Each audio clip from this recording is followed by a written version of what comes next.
Bom dia, boa tarde, boa noite. Pra quem não me conhece, meu nome é Beatriz Santana e esse aqui é o Bia Books. E hoje eu vim falar com vocês sobre uma coisa que eu vi na rede vizinha e que eu pensei, acho que preciso falar sobre. De antemão, vamos deixar isso bem claro, a pessoa que fez esse vídeo na rede vizinha, eu achei realmente genial, assim. A ideia do vídeo é muito boa, né? Não sei se vocês conhecem da rede dos vídeos curtos, que tem uma menina de moda que ela faz uma coisa meio tipo assim, esse look aqui é bonito ou é só porque uma pessoa magra tá usando? E é mais ou menos esse conceito que a pessoa fez por meio literário, né?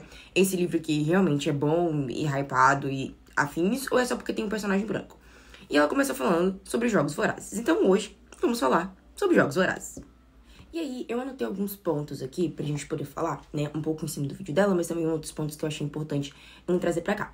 Deixando bem claro de antemão, não tenho o intuito de fazer, tipo, um resumo sobre todos os 3 livros, né, 4, né, contando com a Cantiga de Pássaro e Serpente, nem tampouco falar sobre os filmes, assim, em específico, né, fazer um resumo. Mas eu vou deixar aqui no box o link de um cara que eu acompanho de vez em quando, que ele fez realmente, tipo, de cada livro, sabe? Tipo, tem mais de um vídeo de cada livro. Realmente é muito bom. Eu até ouvi novamente, né, pra poder vir fazer esse vídeo aqui. Então, acho que, né, vai ser bem interessante pra quem nunca viu, até pra ter uma discussão, né, precisa ter lido ou ter pelo menos visto o filme. Então, eu vou deixar aqui no box, você dá uma olhadinha lá, né, na lista completa. Depois você volta aqui e a gente vai ter esse papo, essa conversa. Então, vamos lá. Pontos que foram colocados no vídeo que eu acho que a gente tem que repensar um pouco o modus no geral. A primeira coisa que ela disse que me impactou muito foi quando ela virou e falou que os personagens não tinham nenhuma personalidade. Eu parei na hora e fiquei assim, o que ela quer dizer com isso? Aí ela falou assim que se fosse pensar, sabe, numa pessoa com personalidade, perguntasse, um personagem com muita personalidade, você não pensaria na Katniss Everdeen. Mas aí, a gente também tem que entender que tem toda uma estrutura em volta do próprio livro, né? Porque assim, a gente tá vivendo num mundo pós-guerra, que foi dividido em classes. Ela é supostamente da última classe, né? Que é do Distrito 12. E ela vive na mistura. Então assim, ela vive pela sobrevivência. Ela tem fome. A família tem fome. Porque eu entendo que pra quem só viu o filme, né, fica um pouco difícil de entender um pouco a questão de idade realmente, porque os atores são um pouco mais velhos até, pra idade que realmente tá no livro. Mas assim, a gente tá falando sobre uma jovem que perdeu o pai numa explosão e que a mãe, claramente, tanto no livro quanto no filme, ficou bem óbvio que a mãe ficou totalmente desestabilizada. E aí, ela teve que simplesmente caçar pra poder ter comida, porque não tinha outra forma de ter comida, né? Então, assim, ela ficou responsável por ela, que era uma pré-adolescente ali, e ficou responsável pela irmã mais nova, sabe? Então, ela pegou uma responsabilidade muito grande. E aí, como que você cria uma persona? Como você cria uma autenticidade no meio dessa questão, sabe? Não tem. Você vai passar desapercebido. Por mais que ela ainda tenha, assim, uma persona muito carrancuda, se você for pensar bem. Diferente do Gale, por exemplo, que também tá ali na mistura, etc. Que também tem vários irmãos. Ela realmente tem muito mais um pé atrás do que o Gale, por exemplo. O Gale, a persona dele, ele quer vingança. É isso que ele tem. A Katniss, ela quer sobreviver. Ela não tem planos para um futuro. Porque que futuro que ela poderia pensar vivendo num mundo onde jovens todo ano são recolhidos para um reality show onde eles têm que matar uns aos outros, né, pela diversão da capital, para poder lembrar, né, dos efeitos da guerra. Mas é só, tipo, mais um Big Brother da vida. Então, assim, pedir que ela tenha uma persona muito específica, eu acho que é até uma crueldade com a própria história. Porque, gente, quem tem fome não tem persona. Já dizia Maria Carolina de Jesus. Parafraseando especificamente Maria Carolina de Jesus, tem 2 passagens no livro dela que eu acho que exemplifica e a gente finaliza até esse ponto em específico. Ela fala assim: o Brasil precisa ser dirigido por uma pessoa que já passou fome. A fome também é professora. Acho que isso é bem explícito, né? Quando a gente fala sobre governos que tem tudo e a população que é governada por eles que não tem nada, né? Que é bem a situação da Katniss. E o segundo ponto, ela fala: A tontura da fome é pior do que a do álcool. A tontura do álcool nos impede de cantar, mas a da fome nos faz tremer. Perceber que é horrível ter só ar dentro do estômago. Comecei a sentir a boca amarga. Então, assim, ela tinha que caçar, ela tinha que dar conta da irmã, tinha que dar conta da mãe, porque a mãe, né, apagão, uma coisa assim. A gente entende hoje, né, o conceito de depressão, que não era um conceito escrito ali, mas foi basicamente isso que aconteceu. Então ela teve que dar conta de tudo isso muito nova. Um outro ponto também que eu gostaria de colocar aqui, porque eu não li os livros quando eu era jovem, tipo, na época que lançou ali pra 2008, 2009, eu acho que foi quando chegou aqui no Brasil. Não li, eu li eles esse ano, né? Mas eu já tinha assistido os filmes, né? Assisti todos os filmes, menos o último, que eu não tinha assistido. Então, assim, eu não peguei a escrita da Susanna Collins quando eu era jovem, assim, infanto-juvenil. Que é mais ou menos a época, a vibe ali, 2008, 2009. Não peguei, até porque eu acredito que, com a minha idade, 2008, 2009, eu não entenderia realmente o conceito do livro. Mas, um outro ponto que ela levantou foi a questão de ser uma escrita muito simplista. E aí, eu fiquei batendo um pouco de cabeça pra poder entender aonde ela queria chegar com isso. E assim, vou ser bem sincera, quando eu li o livro, eu amei. Eu adorei, porque assim, é uma escrita que flui, você consegue imaginar as coisas, entender as coisas. E assim, você tá dentro da cabeça da Katniss, né? Então você tá o tempo todo vendo as coisas pela visão dela. E aí é claro que nos filmes a gente vê uma visão mais geral, então algumas coisas até mudam a sua opinião. Como eu assisti os filmes primeiro e li os livros depois, então pra mim foi uma ordem meio invertida, então a minha versão também da questão foi um pouco invertida.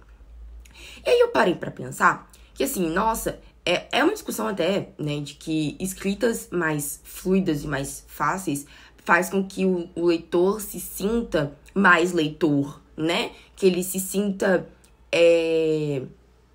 mais pertencente ali, porque ele consegue iniciar e finalizar um livro, e isso também tem a ver com uma satisfação. Mas eu acho que a questão da Susanna Collins não é essa.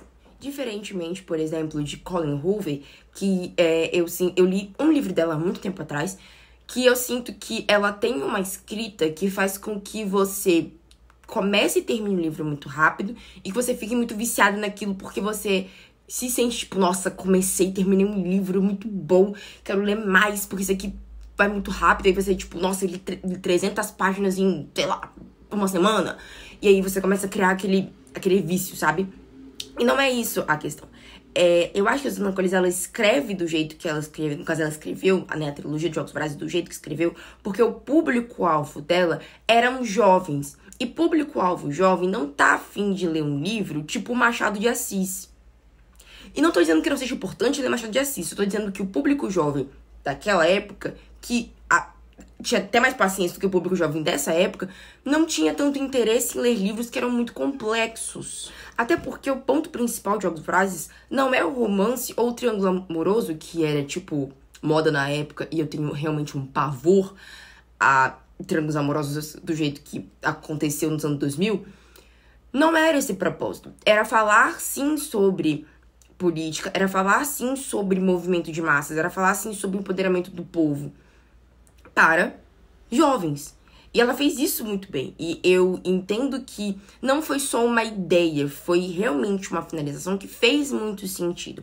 Claro que se muitas pessoas conhecem Jogos Vorazes só pelo filme, algumas coisas se perdem no meio do caminho, porque a gente tem a representação, né, dos personagens de acordo com os atores. Então algumas coisas se perdem. E isso também é um outro ponto. Como, por exemplo, a atriz que faz a Katniss Everdeen, ela realmente é uma pessoa branca. Mas em nenhum momento no livro é colocado que a Katniss é uma pessoa branca. E ela parece com o pai, que não é um cara relativamente branco. Até porque, tanto no livro, e isso também dá pra ver no filme, mas não é um ponto específico, a questão de raça em específico, ela não é o que distingue em qual camada você tá da sociedade. Claro que as camadas mais próximas da capital, né, que é Panem, a gente tem até um ponto pra falar sobre esse nome que é muito interessante, elas acabam tendo um pouco mais de dinheiro, ou até, né, elas têm até um pouco mais de acesso, mais possibilidade do que quem tá lá no final, né, e ela não é uma garota branca de cabelo preto padrão, sabe, foi colocado esta atriz pra ser ali, né, pra ser a Katniss Everdeen, mas em nenhum momento ela é descrita desse jeito tão padronizado, né, como só apenas mais uma garota branca. E ela também não tem aquela síndrome de, tipo assim, ai, eu sou aquela garota, tipo, a diferentona, porque não é isso. Porque é aquilo, ela não tem tempo, irmão, ela não tem tempo pra ficar sendo, ai, eu vou ser aquela outra garota, tipo, a diferente de todas, a pick me girl. Porque ela não tem tempo, ela tem fome, entendeu? Ela tem fome, ela tem uma irmã, ela tem uma mãe, e ela tem uma estrutura social de que não vai mudar. Ela não tem planos pra um futuro. Ela queria fugir, entendeu? E viver no meio da mata. Esse era o plano dela. Ela não queria casar, ela não queria ter filhos, ela não queria ter um relacionamento, entendeu? Essa é a Katniss Everdeen. E aí, acho muito complexo falar que, tipo, ela não tem uma persona, etc. Porque a persona dela é a sobrevivência. E em todo momento, em todo livro, em toda a história, a persona dela é a sobrevivência. Ela entra no relacionamento fake com Pita pela sobrevivência, ela permanece naquele relacionamento pela sobrevivência, ela ganha Jogos Vorazes pela sobrevivência, ela vai contra a capital pela sobrevivência, entendeu? E assim, em nenhum momento ela queria ser o rosto de uma revolução. Ela não saiu da casa dela pensando, vou revolucionar, vou virar realmente o rosto dessa revolução, a gente vai acabar com a capital, a gente vai acabar com o Panem. Não era isso, entendeu? Ela foi, porque ela sabia que se a irmã dela fosse, ia de base, porque não teria estratégia fosse suficiente. Era mais fácil ela ir de base do que a irmã, né? Por questões de sobrevivência.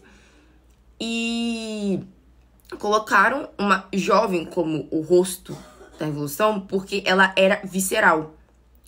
A Katniss faz o que ela quer. E aí, dizer que ela não tem personalidade, sendo que ela realmente faz o que ela quer quando ela quer, e ela ser bruta, desconfiada, etc., faz parte de uma persona. Uma persona que precisa disso pra continuar viva. E eu acho uma coisa incrível, realmente uma coisa incrível, que às vezes passa desapercebido. E aí, essa menina falou, e eu achei bem interessante, que ela falou assim, nossa, as poucas pessoas negras que tem na história têm uma morte muito horrível. Tá. Realmente, a gente tem a Rue, né, que tem uma morte realmente muito rude. Mas assim, não é a primeira pessoa negra que aparece na história. E eu acho que isso aparece até um pouco mais no filme, até visivelmente. E eu acho que a questão, eu não tô nem tirando, né, isso da pauta. Isso realmente é uma questão de pauta. Né, a gente tem até um outro personagem negro que ganhou Jogos Vorazes, que ele vai lá e o outro personagem batendo com uma pedra. E até a pessoa... E aí ele levanta a pedra toda cheia de... pra poder mostrar que ele ganhou. Mas eu acho que o que deveria chocar na história é a Bárbara. Ai, Bia, como assim a Bárbara? Literalmente, a gente tá falando sobre jovens de 12 a 18 anos que são jogados dentro de uma arena pra uns aos outros. Isso não deveria chocar? A gente tá falando de pré-adolescentes. Pensa em qualquer pessoa que você já viu de 12 anos. Você acha que teria força suficiente pra ganhar uns jogos? Saber se virar pra arranjar o que comer, o que beber e conseguir lutar contra outros? E eu nem comecei a falar sobre os carreiristas, tá? Porque os carreiristas já é um outro papo. Então, assim, a gente tá falando sobre uma distopia, claramente, mas sobre uma sociedade que não entende criança como criança. E a gente não precisa ir muito longe. Há pouquíssimos anos atrás, o entendimento de criança como é entendido hoje não existia. O conceito, né, e a questão de ter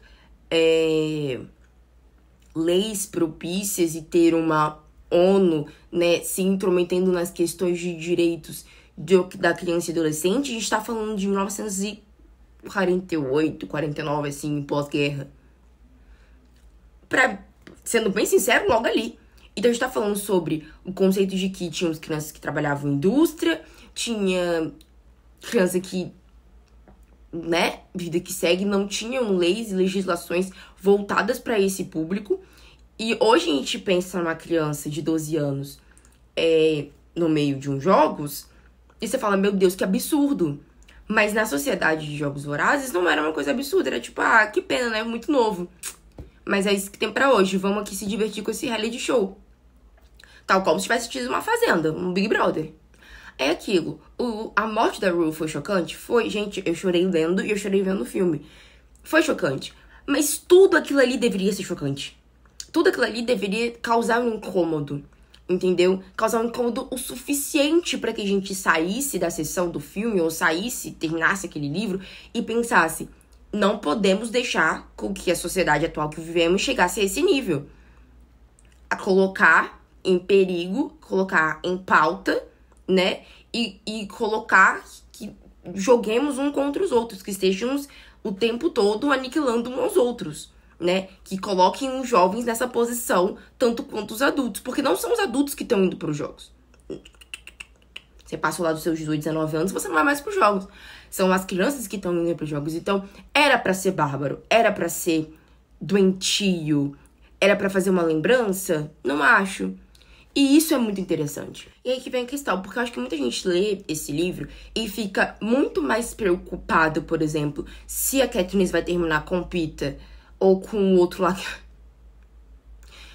não tem mais paciência, do que realmente perceber as várias outras questões que temos de problema. Por exemplo, porque eles precisaram usar, tipo, uma menina de 16, 17 anos, etc., como o símbolo da revolução, se eles tinham armamento suficiente, se eles tinham força suficiente, sabe?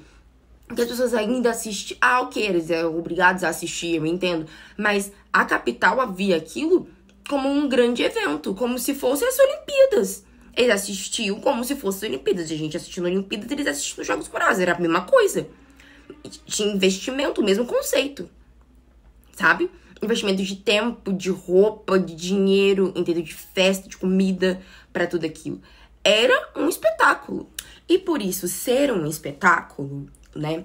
E acontecer em Panem, automaticamente, quando eu terminei de ler o livro, eu falei, nossa, isso parece muito conceito de pão e circo. E eu nem tinha nem me ligado com o nome de Panem. Basicamente, o conceito de pão e circo, né, dentro da história, era literalmente a ideia de que a melhor forma de você manter um povo ali junto e controlado e passar desapercebido os causos da sociedade como política, deixamos eles alimentados e entretidos. E aí eu fui pesquisar o significado do nome Panem, e aí que veio minha surpresa e também veio um pouco da genialidade. Eu acho que foi bem específico este nome para Susana Collins, né? Em latim, pão, o conceito, né, o termo pão e circo em latim tem a ver com panem. Então eu falei, putz, não tava errada. Para ser bem exata, é pan et circum. Acho que é mais ou menos assim. Não sei falar latim, mas praticamente seria essa a questão. Então, panem, basicamente, é literalmente pão. Do conceito do pão e circo. Então, né, a gente já viu uma genialidade, né? E um propósito. Então, realmente era isso. É claro que quando você lê, por exemplo, A Cantiga dos Pássaros e das Serpentes, você vê como que o jogo chegou a ser os jogos da época da Katniss. Porque os jogos antes, eles eram tão brutais quanto, mas era menos um espetáculo, né? Era uma questão realmente quase atroz, sabe? Era um gozar da vida alheia. Mas não era comprado pelo público. E para ser comprado pelo público, precisou virar um espetáculo. Precisou que as pessoas se sentissem pertencentes e participantes e esperassem desesperadamente por aquilo e deixassem de passar um filtro sobre. Quase como se as pessoas esquecessem que estavam ali torcendo pela vida ou de jovens e adolescentes. E, na verdade, era só tipo, ai, que pena, né? Perdeu. Né, gente? Ai, toda vez que eu penso nisso, eu fico, meu Deus. Ainda tenho mais 2 pontos pra falar sobre Jogos Vorazes. O primeiro ponto é que aquela cena final, né, tanto do livro quanto do filme, onde a Katniss, né, de arco e flecha, era no Snow, mas na última hora ela vai lá e na alma, eu acho muito interessante e eu acho muito propícia. Porque ela percebeu que, na verdade, a alma só seria um novo Snow, claramente, criaria uma nova Panem, porque ela já criava a sua própria Panem dentro do Distrito 13. Ela já tinha o seu próprio regimento dentro do Distrito 13. Claro que funcionou muito tempo, sei o que, submerso e afins. Mas ela tinha um poder autoritário tal qual o Snow. Então, assim, né, é uma cena relativamente surpreendente, mas eu acho necessária. Simplesmente por quê? Porque a Alma, ela tem a síndrome, né? Um negócio que foi falado por um estudioso muito interessante aqui, vulgo brasileiro, que no caso, né, um grande educador, que é o Paulo Freire, que ele fala: quando a educação não é libertadora, o sonho do oprimido é virar o opressor. É claro que a gente não tá falando de uma educação específica dentro da distopia, mas o conceito também se bate muito bem, né? Quando a gente não tem uma perseverança, um conceito de criar algo novo que não tenha preceitos daquilo que a gente já vive, né? A gente querer derrubar aquele sistema para realmente voltar a ser aquele sistema, só que a gente por cima, a gente só literalmente reproduz, né, aquilo que a gente está sofrendo para fazer com que o outro sofra, sabe? Isso também me lembra uma música, eu sei que vai ser um pouco complicado, mas vocês vão precisar seguir um pouco o ritmo aqui das vozes da minha cabeça. Chamado Eu Não Venci o Sistema, do Cid. Ele fala que ele não venceu o sistema se, tipo, ele tem um carro bom, mas a pessoa que produz o carro nem carro tem. Ele não venceu o sistema se ele vai comer num restaurante bom, mas quem trabalha lá nunca vai poder comer também. Ele não venceu o sistema se o filho dele tem uma escola boa pra estudar, tipo, com educação boa, mas o professor não recebe bem. Basicamente, o conceito de, tipo assim, você ter crescido, né, melhorado de vida, upado o seu nível, né, socialmente dizendo, não tá dizendo que você tá vencendo o sistema, mesmo que você saia lá de baixo, porque você não tá saindo do sistema, você só tá fazendo parte do sistema, só que de uma outra parte do sistema, sabe? Então, eu entendo também quando a Katniss na Alma, porque ela não estaria mudando o sistema, ela estaria saindo de um lugar para outro. Porque a Katniss era a cara da revolução, mas ela não era a revolução. E isso é um ponto muito importante, porque ela se tornou a cara, né, e a voz da revolução justamente porque ela bateu de frente com a capital e venceu a capital quando bateu de frente, né, as duas vezes que ela bateu de frente com a capital em relação a isso. Mas ela não era revolução porque ela não estava ali com o preceito, com o entendimento de mudar aquilo que estava acontecendo. Ela não tinha a ideia de como fazer com que Panem não fosse mais Panem e os distritos não fossem mais os distritos do jeito que era, sabe? Que não existisse mais os pacificadores e que não tivesse aquela necessidade extrema de violência. Então, ela não era a modificação dos sistemas, ela era a cara para essa modificação. E não haveria essa modificação se a Alma tivesse ficado no governo. Por fim, não menos importante, também tá falando sobre um livro que fala muito sobre política, né? E como você saber e entender a política que te cerca te faz ser uma pessoa um pouco mais ativa e entender um pouco dos seus direitos, né? Quando você ainda tem direitos, né? Isso é uma outra questão. Então, é uma questão também de você ser mais ativo no seu entorno, né? Entender e fazer a mudança. Eu acho que esse também é um ponto, né? A esperança tá ali muito mais voltada para você fazer essa mudança, se agrupar e entender e melhorar aquilo para o outro, do que realmente só entender, participar e aceitar do jeito que tá. Então, acho que o nome traduzido realmente foi muito bom, né? A esperança tá para isso, né? Tá na mudança, tá na participação, tá no levante do grupo, né? Eu acho isso muito interessante. Eu acho que, enfim, Suzana